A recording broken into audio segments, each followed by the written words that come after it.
Planning a trip to El Nido? In this trip, we went island hopping through Tour A and Tour C, explored hidden lagoons and secret beaches, tried different food spots around town, experienced the nightlife, stayed in affordable accommodations, and even did a DIY land tour to explore El Nido at our own pace. We also swam in crystal clear waters, kayaked through lagoons, watched unforgettable sunsets, and ended our days with good food and great memories. We are Jhela and Kerwin, and we create travel and lifestyle vlogs. In this video, we're sharing our full El Nido experience, where to go, where to eat, where to stay, and how to enjoy this destination without spending too much. This video is not just about showing beautiful places, but it's about sharing real experiences, honest tips, and how to enjoy El Nido in a fun and practical way. So whether you're planning your first trip to El Nido or you're just here for travel inspiration, come explore El Nido with us. The easiest way to get to El Nido is definitely by plane. If you're on a budget, cheapest route is booking a flight going to Puerto Princesa, Palawan, and then riding a van from Puerto Princesa to El Nido. It's a long ride, but it's the most affordable option. The second route is booking a direct flight to El Nido via Leo Airport. This option is more expensive, but the good thing about it is you won't have to deal with the 5-hour van ride. For us, we decided to go with the second option. We took a bus going to Clark Airport since we booked a Clark to Leo Airport flight. We really wanted to skip the long van ride from Puerto Princesa, and honestly, this made the trip a lot more comfortable. Our round-trip ticket cost only 2,438.56 pesos via Cebu Pacific, which was such a steal because we used our SebPass voucher. Normally, round-trip tickets going to Leo Airport cost around 10,000 to 25,000, so this was such a really good deal. The flight took about 1.5 hours, and after landing, we just informed our accommodation and paid an extra fee for tricycle service.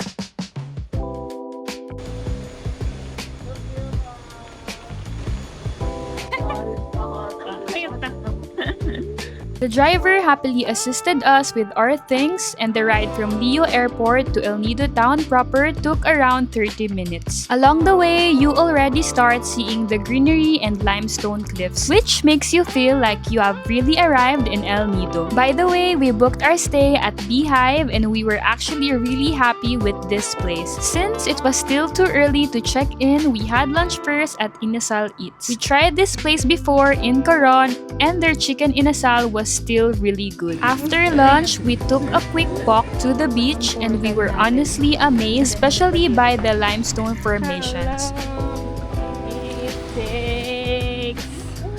Wow!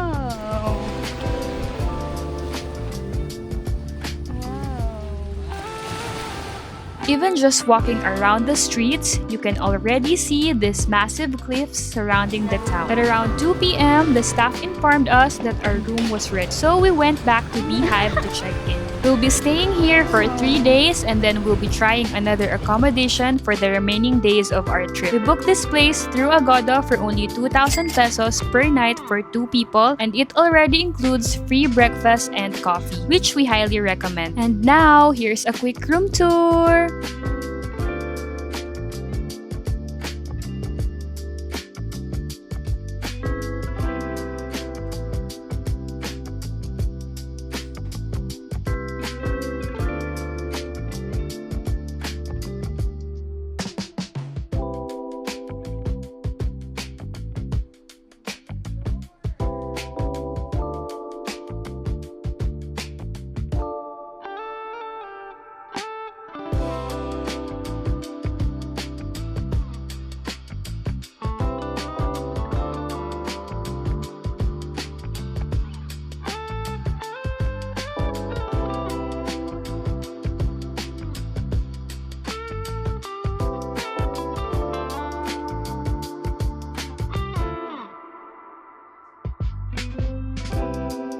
After checking in, we rested for a bit, then decided to head to El Nido Bayview Resort for a swim, to watch the sunset, and to have dinner. You can pause the video to check their rates, but for us, we availed two different options. Kerwin chose the 500 peso consumable dining experience, while I booked the 1,200 peso swim and dine experience, which includes food, drinks, and access to their pool because I really wanted to swim. By the way guys, if you're going to El Nido and you're looking for a great sunset spot, I highly recommend coming here. The place offers an amazing ocean view, a perfect sunset angle, and aesthetic pool beds. It may be a bit pricey, but for us, it was definitely worth it.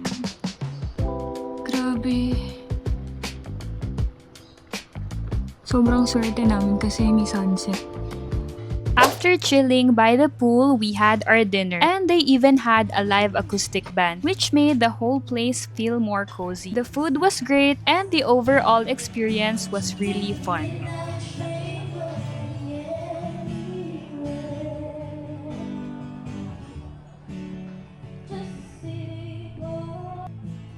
After that, we headed back to our accommodation to rest.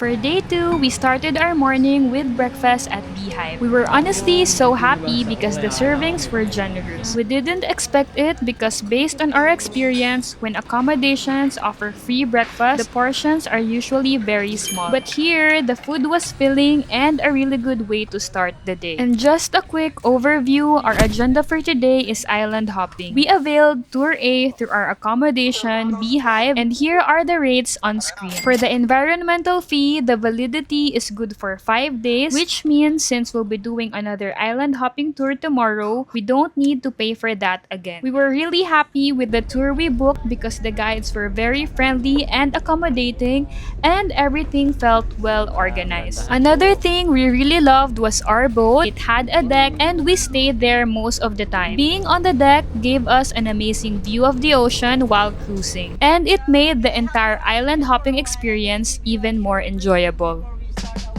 Good morning! Good morning!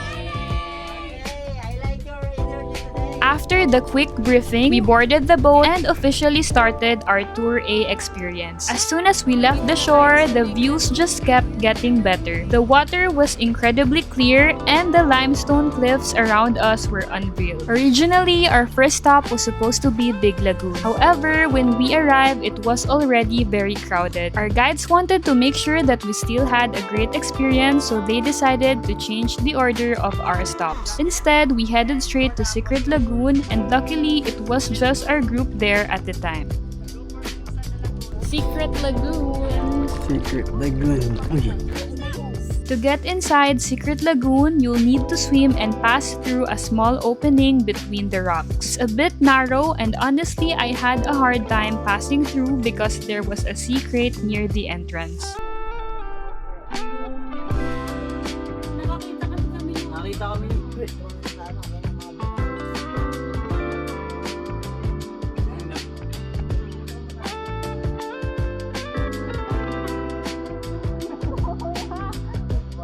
But once you're inside, it's absolutely beautiful. The lagoon is surrounded by tall limestone walls and the water is calm and clear. It really feels like a hidden paradise.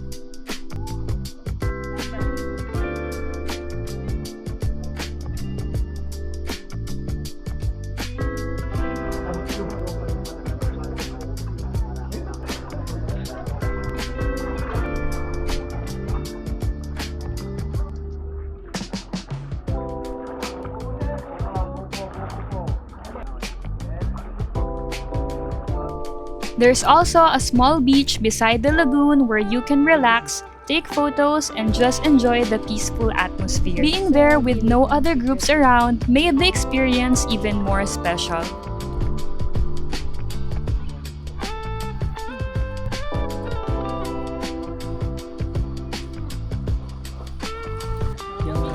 Balik na kami sa boat. Punta na daw sa snorkeling area. After spending some time at Secret Lagoon, we headed to our next stops for Tour A. Feeling really grateful that our guides adjusted the itinerary to avoid the crowd. For our second stop, we headed to a snorkeling spot in Minilok Island. We decided to bring our own snorkeling mask to save money, but if you don't have one, there are snorkeling masks available for rent at the port before you board the boat. As soon as we got into the water, we were really amazed. The underwater water view in El Nido is just as beautiful as what you see above the surface. The water was incredibly clear and we could immediately see colorful fish swimming around the corals. For lunch, our guides arranged everything for us at Payong Payong Beach. All I can say is that the food was really good and we felt like we got our money's worth.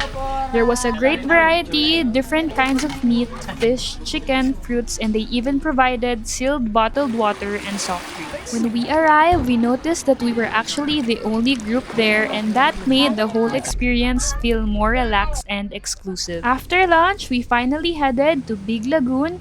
That turned out to be our favorite destination in Tour A. We rented a kayak for 2 people for 300 pesos and kayaking here really tested our relationship, but it was all part of the fun. Paddling through Big Lagoon was such an unforgettable experience. The limestone cliffs surrounding the lagoon were massive and the water was incredibly clear. Yung Big Lagoon. Sobrang ganda.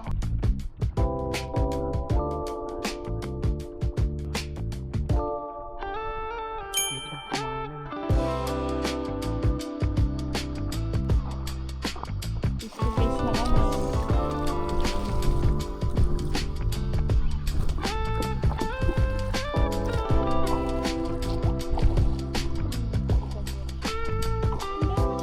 Hey guys, there's a shark. Baby Even shark. spotted baby sharks swimming inside the lagoon, which completely amazed us. Seeing them in such a calm and natural environment made the experience even more special. Dito? Wow! Ang ganda!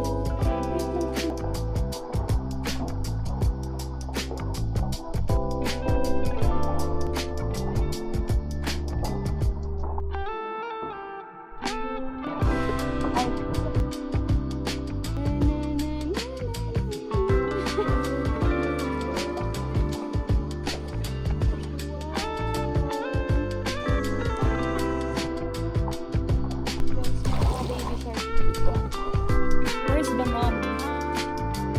The view inside Big Lagoon was absolutely breathtaking, and this stop alone made Tour A 100% worth it for us.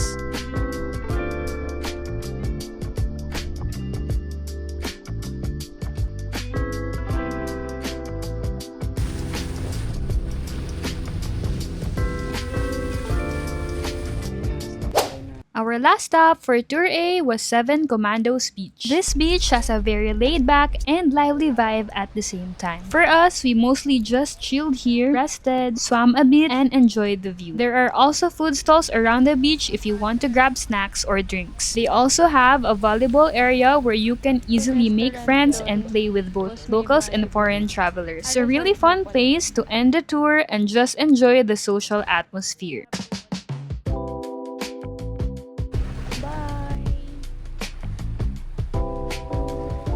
After spending some time here, we headed back to El Nido town, feeling tired but very happy with how our Tour A went.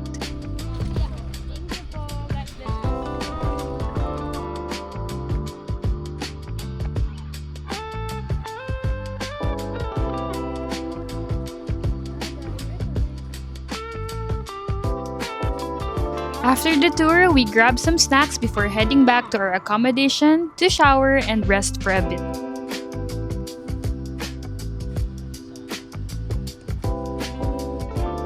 El Nido town proper is actually very lively, especially in the evening. There are a lot of small cafes, souvenir shops, bars, and restaurants lined along the streets. Everything is walkable and the vibe feels very relaxed but still full of energy.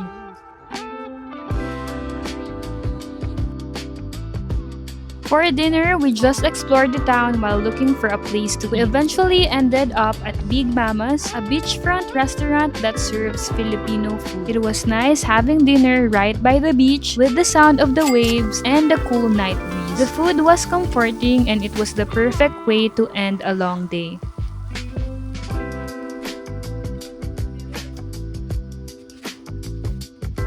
After dinner, we ended the night by strolling along the beach and just taking everything in.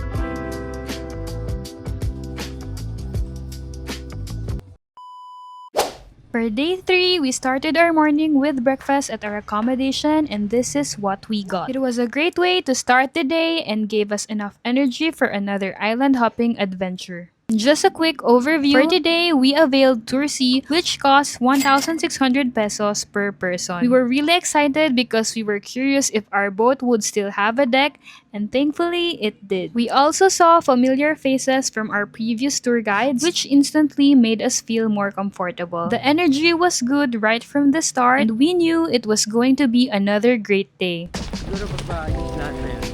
Oh shit! Yung second laro na yun. Dalawa pa na yung baka nilang ganun. Minus number 3. Hi, Kuya. Number 3 na lang. Good morning, ma'am. Iba na yung bangkaan. Opo, ma'am. Opo.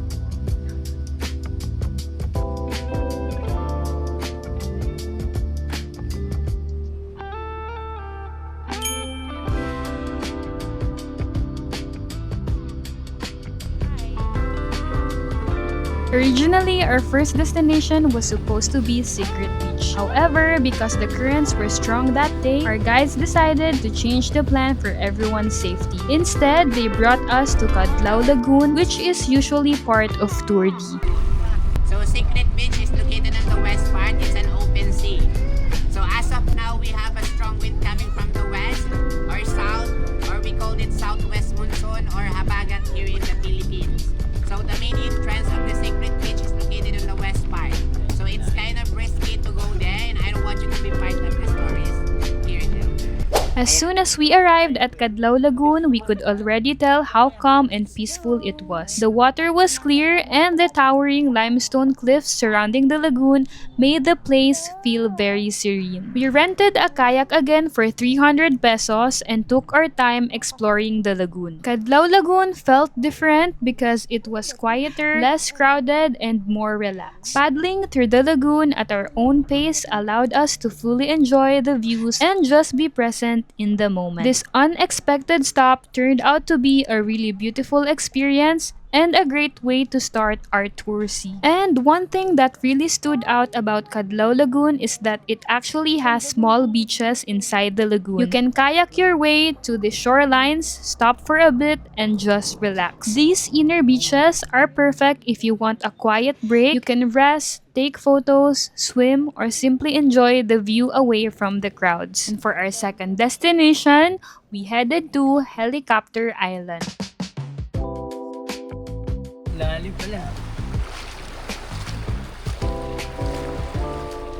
This island got its name because its limestone formation looks like a helicopter, especially when viewed from afar. You have the option to simply swim here, but according to our guides, this is actually a really great snorkeling spot. As soon as we got into the water, we spotted a lot of fish swimming around us. There were different kinds and sizes, and they were surprisingly close. The water was clear, and the marine life here was very active. Snorkeling at Helicopter Island felt very lively compared to our other stops. And it was fun just floating and watching the fish swim by.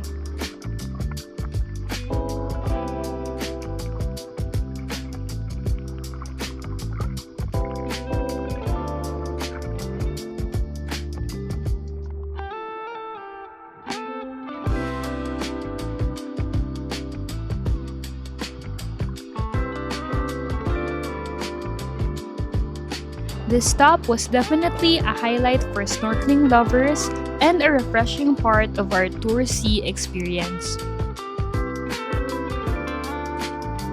For our third destination, we headed to Matinloc Shrine for lunch. The views on the way there were one of the highlights of our entire trip. The limestone cliffs, the deep blue water, and the dramatic scenery made this ride unforgettable. It was easily one of the best views we had there in El Nido. By the way, Matinloc Shrine is a historical site that was built in the early 1980s and is also known as the Shrine of the Blessed Virgin Mary. And this is also where we had our lunch, and once again, the food served was really good. It was filling and well prepared. Perfect after a long morning of swimming and snorkeling.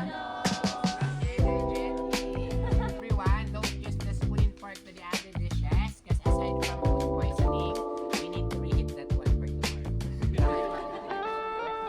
And there's an actual shrine here overlooking the sea, and inside, you can see religious images and artifacts. The place itself is worth visiting because of its location and views. After lunch, we went up to the cliff to take photos. The viewpoint offers an incredible panoramic view of the surrounding islands and the ocean. Standing there really made us pause and appreciate just how beautiful El Nido is.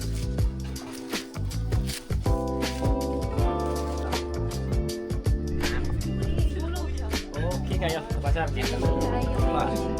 Tapos pusat. Tatalo na. Ito yung grupo natin.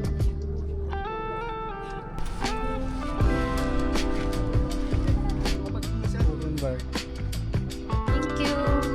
For our fourth destination, since it was already safe to go, our guides finally brought us to Secret Beach. Secret Beach is one of the most famous spots in El Nido, and it's called secret because it's completely hidden by the limestone cliffs. If it's high tide, you actually can't see the beach from the outside at all. To get inside, you need to swim through a small opening between the rocks, and once you pass through, the beach suddenly opens up, and that moment alone already makes the experience worth it. Sea conditions here depend a lot on the tide, which is why guides only bring guests here when it's safe. If you're a non-swimmer, don't worry because the guides can assist you. You just need to wear your life jacket and they can help push or guide you through the opening so you can still go inside safely. Being inside feels like discovering a hidden paradise. It was definitely one of the most memorable stops of our tour C.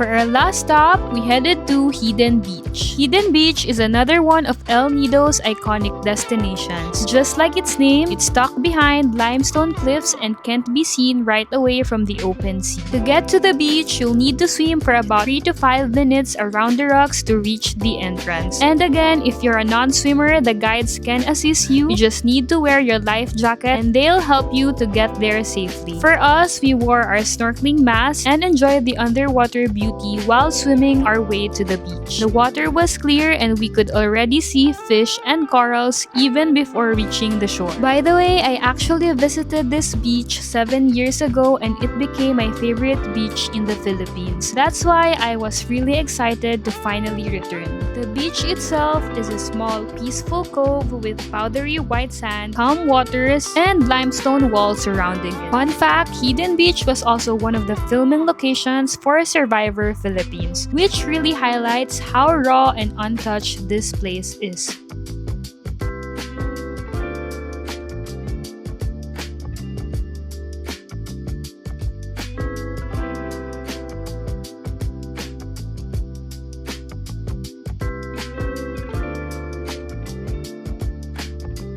We even spotted a house of clownfish, which made the experience even more special. This was the perfect last destination for the day. Beautiful, calm, and a really memorable way to end our tour C.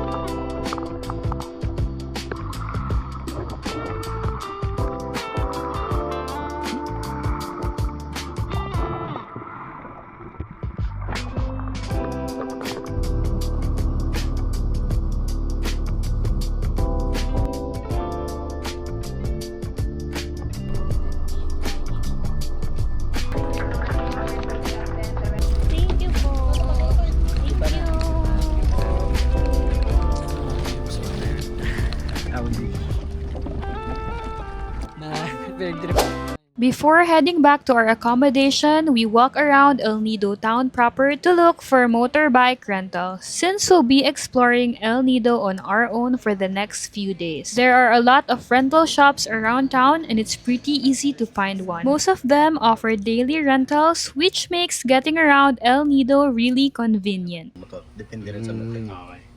Kung yung available na motor, minsan may full tank. For our dinner, we ate at Haim Chicken. They serve comfort-style chicken meals that are affordable, filling, and perfect after a long day of island hopping. It was simple but really satisfying, especially when you're already tired from swimming all day.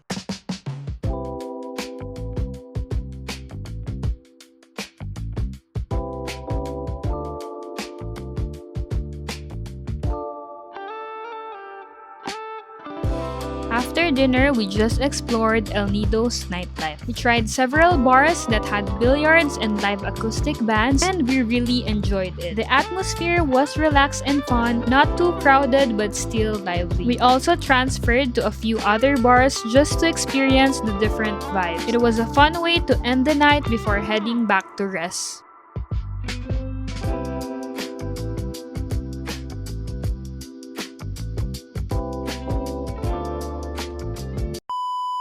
For day 4, our agenda was pretty chill but still exciting. We planned to do canyoneering in the morning, transfer to a new accommodation after lunch, and then end the day by watching the sunset at Vanilla Beach. The El Nido Canopy Walk is located in the town proper.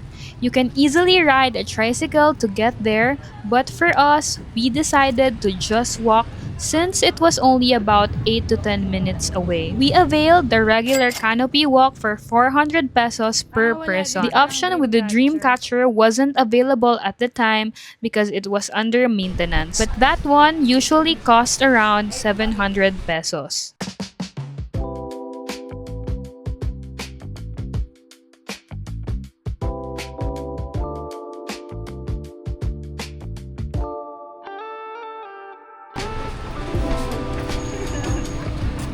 The El Nido Canopy Walk is a series of hanging bridges and viewpoints located on top of a limestone hill. It gives you a panoramic view of El Nido town, Bakwit Bay, and the surrounding islands. One of the best things about this place is that it's very beginner friendly. You're given safety gear and the walk itself isn't difficult at all, making it accessible even if you're not an experienced hiker. Along the way, there were several viewpoints where you can pause, catch your breath, and take photos. Even before reaching the top, the views were already worth it.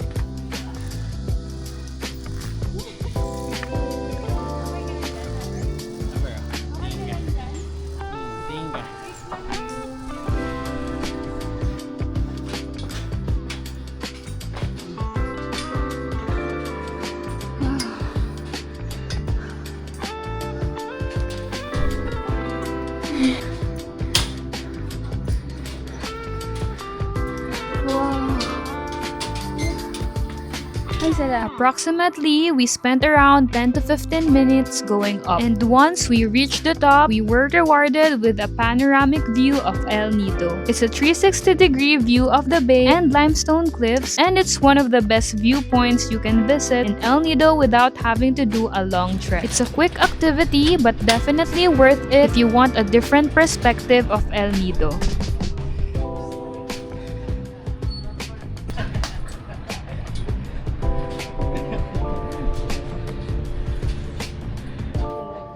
Wait lang po, point. Maraming bato rin. It took us another 10 to 5 minutes to get back down, and we just took our time enjoying the breeze and the scenery. By the way, our guide was also very friendly and made the walk more enjoyable, especially for first-timers. Overall, the canopy walk was a short but very fun experience, and a great way to start our day 4. Pero yung sa harap mo na yan, yung bundok mo na yan po yung inakit namin dati. Climb your own rest. Yun nga lang dahil sa mga accident, sinarado na po nila. Maraming steps lang po dyan, pero wala na pong batuhan.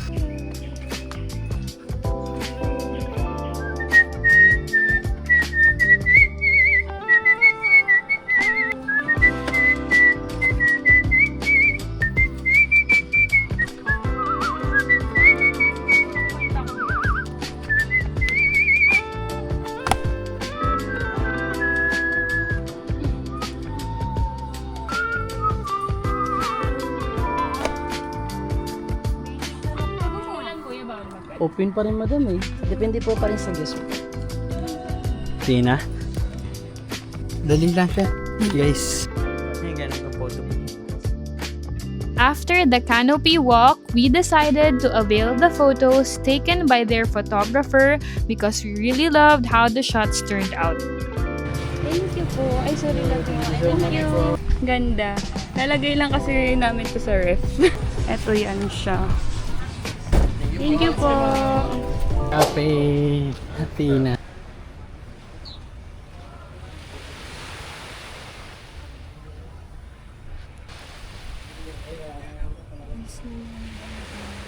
After that, we headed back to town for lunch at a beachfront restaurant called Cafe Athena. This place has a really relaxed beachfront vibe and is perfect if you want to cool down and rest after a tiring activity. They serve a mix of Filipino and Western dishes, plus you get to enjoy your meal with a view of the beach, which makes the experience even better.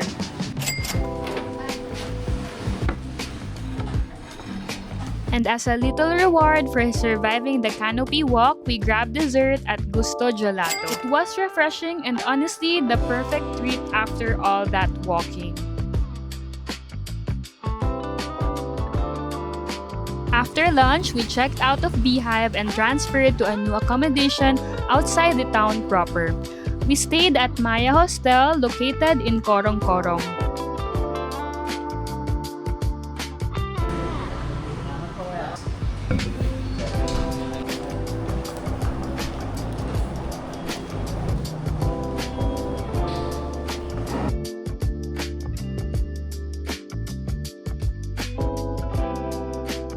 We got this room for just 1,700 pesos for 2 people. Breakfast isn't included, but every night they offer complimentary alcoholic drinks, which was a nice surprise.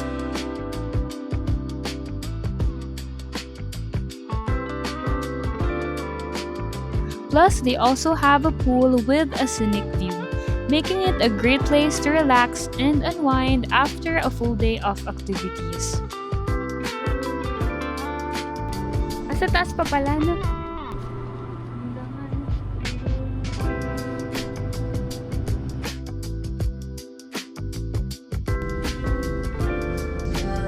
$500 for 5 years.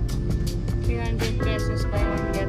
After checking in, we just took a shower and headed straight to Las Cabanas for dinner and sunset. On the way there, we passed by the famous Vanilla Beach here in El Nido. If you're looking for a very accessible beach in El Nido, this is a great option. And it's perfect for swimming and sunset watching. May maganda rin.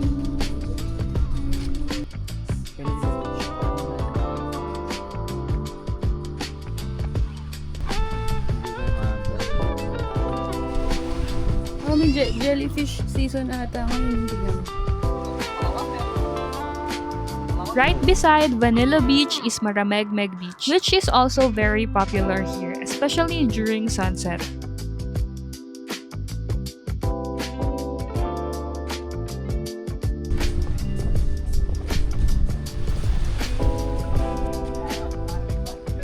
Also, this area is also where the zip line is located. This is where you get the zip line from one island to another. Definitely something to try if you're into adventure activities.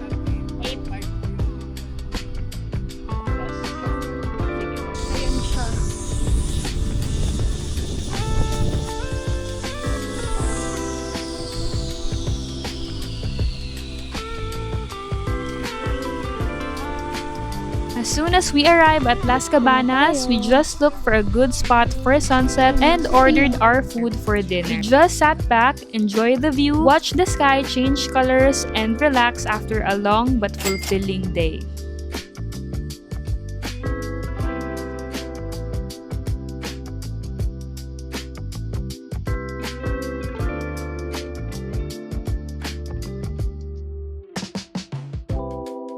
Vanilla Beach, Maramegmeg Beach. Maramegmeg to. After all that, we just returned to Maya's hostel to grab our free drinks and enjoy the amenities of the hostel.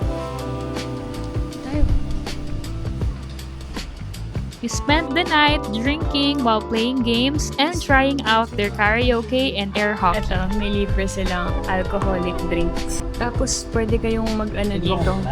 Karaoke, Jenga, Scrabble, Bingo, beer pong.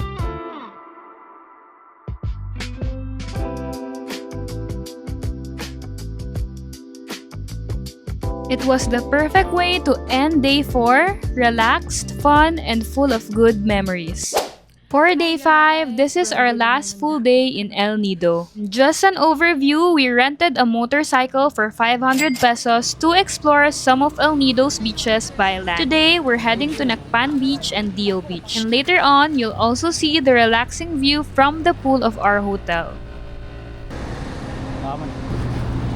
Before leaving, we fueled up the motorcycle for 350 pesos, which was more than enough for the whole day. Originally, we planned to go to Duli Beach first to watch a turtle release. However, I was informed a day before that there wouldn't be any release since it was nesting season. So we headed straight to Nacpan Beach, which is around 40 to 15 minutes away from El Nido town proper by motorcycle. As soon as we arrived, we had lunch at the first restaurant we saw since we skipped breakfast.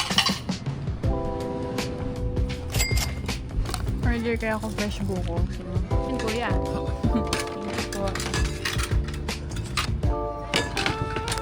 We also had coffee at Cafe Abuela, and we highly recommend if you're visiting here in Nacpan. Abuela Maria Cafe. Ang sarap ng coffee nila. Sobrang ganda pala dito sa Nacpan. Ang haba ng stretch ng beach. Tapos bumili kami ng deep sea pearl. Anyway, here in Nacpan, beach beds are available for rent at around 300 pesos each. Good thing we brought our own blanket, so we just laid it down and chilled by the beach. Wow, ang ganda! Pan Beach is known for its 4-kilometer long stretch of fine golden sand, clear turquoise waters, and peaceful atmosphere. It's also part of the twin beach of El Nido, together with Kalitang Beach, which you can see from the nearby viewpoint. What we really loved about Nacpan is how spacious it is. Even with visitors around, it never felt crowded. We're honestly amazed by how beautiful and relaxing this beach was. Definitely one of our favorite land destinations in El Nido. Grabe yun, super ganda naman. Dito. Ganda ng latag namin, no? Saan na yan nakarating? Kasya 3 dyan eh. After that, we headed to Leo Beach, around 25 minutes away from Nacpan. Fun fact, Leo Beach is where El Nido Airport is located, which makes it very accessible.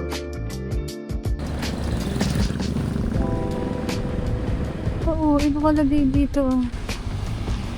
Ba't kaya hindi nila gusto? Ito okay na yung daan. Hindi, inuulit lang. Gawa na rin yun. On the way there, we even spotted some monkeys, and honestly, it's such a nice surprise. Yung boy! Lapitan mo? Ayun, ang dami oh.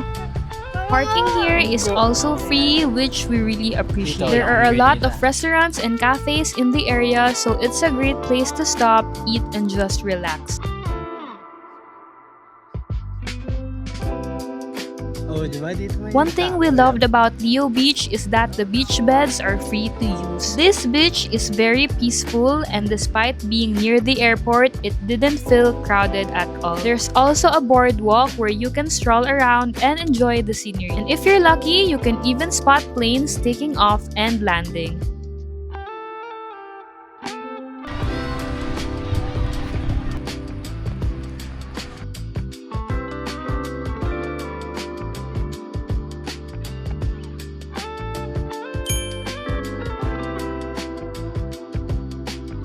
Overall, Leo Beach feels clean, organized, and very relaxing. Perfect if you want a laid-back beach day.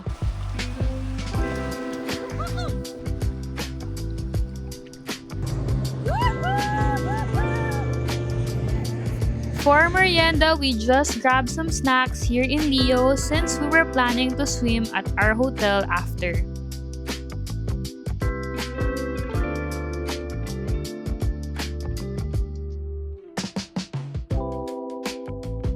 Alis na kami.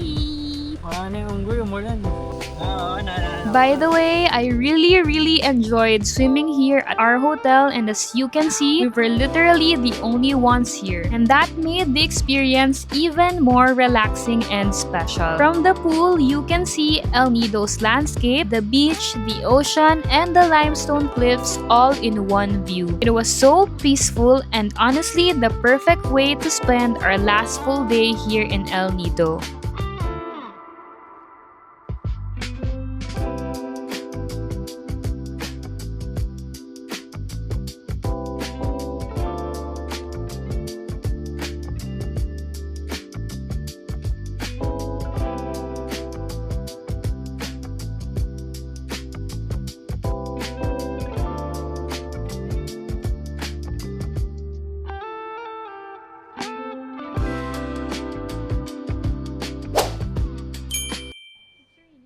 For our last night here in El Nido, we had dinner at Maas Grill. We highly recommend this restaurant because they serve really good Filipino dishes. Everything we ordered was flavorful and very satisfying. The perfect meal to end our trip. Really felt like comfort food after days of traveling and exploring.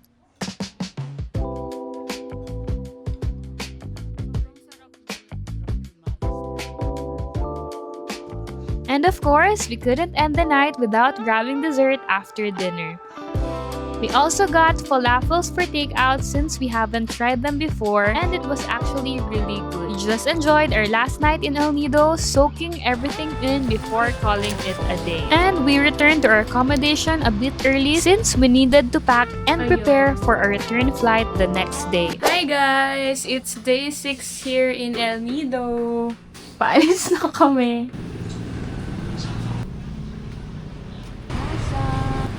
For our last day in El Nido, we had brunch at Masa. We also highly recommend this place if you're looking for somewhere to eat here. They serve really good coffee, food, and breads, and it makes the place a perfect spot for a relaxed brunch before heading out.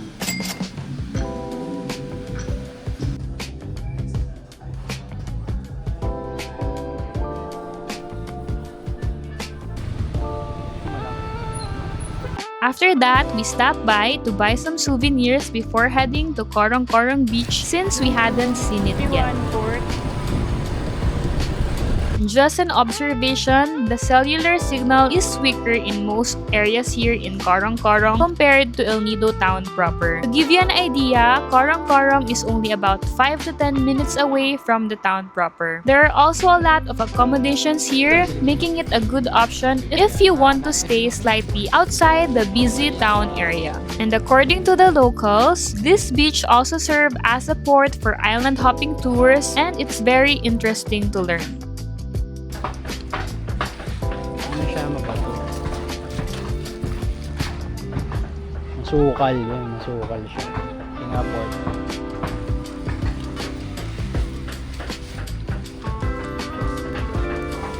Balik na kami sa accommodation.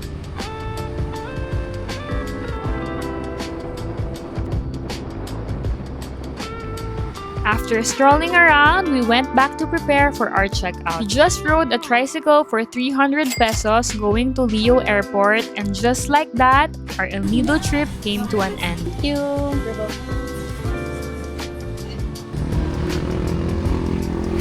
El Nido hanggang Port Barton. Gaano katagal biyahe? Nasa 12 hours na to, 4 hours yun. 4 hours. Hindi ba namin napuntahan ko yung Balabak?